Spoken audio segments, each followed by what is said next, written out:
Kapolres Parepare AKBP Arman Muiz membenarkan adanya laporan KDRT yang dilakukan anggotanya.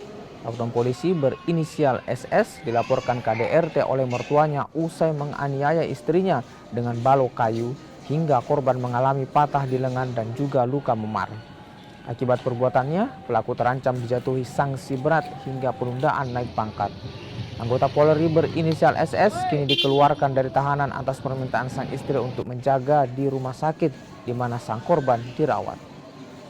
Sanksi berat, pastinya kalau sanksi berat ya saya masukkan dalam sel. Ya.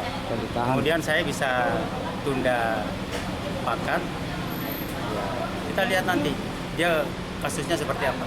Karena saya lihat ini istrinya sudah membuat dan mencabut laporan ini yang bikin kita. Oh, sudah dicabut. Sudah. Jadi pernyataan istri itu bahwa dia tidak mempermasalahkan lagi.